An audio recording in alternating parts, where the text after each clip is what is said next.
Richie Sharma हमारे साथ जुड़ गई हैं, योगा एक्सपर्ट हैं। बहुत इस्तकबाल है आपका रिचा शर्मा जी, बहुत शुक्रिया वक्त देने के लिए। आपसे यही हम समझना चाहेंगे कि योगा की क्या खासियत है और आज के दौर में योगा का फोकस क्या है और क्या होना चाहिए।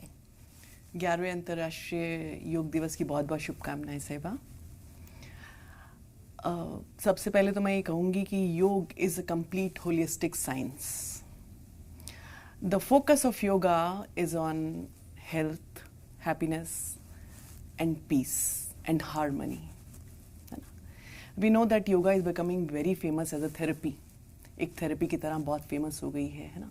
अगर हम हेल्थ पॉइंट ऑफ व्यू से देखें तो योगा आसनास से हम कई तरह की बीमारियां, इलनेसेस, इम्बैलेंसेस, फिजियोलॉजिकल प्रॉब्लम्स दूर करते हैं, है ना। तो ये तो बहुत इम्पॉर्टेंट चीज़ है कि एक थेरेपी की तरह हम इसको देखने लग गए हैं। और आसनास लोग, एक तो ये और भी चीज़ है कि लोग योगा को सिर्फ आसना ही समझ बैठे हैं, विद इट्स अ मिसनॉर्मर, है ना। पर कोई बात नहीं, बट अच्छी बात है कि योगा अगर इतना प्रचलित हो रहा है, आसन इतने प्रचलित हो रहे हैं, प्राणायाम इतने प्रचलित हो रहे हैं, तो बहुत अच्छी बात है।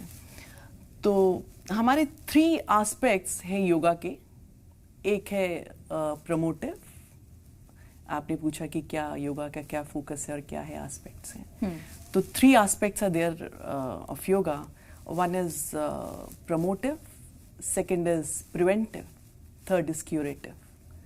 So promotive is to promote health, and preventive is prevention of diseases, illnesses from debilitating the body, ताकि हमारा शरीर पूरा स्वस्थ रहे।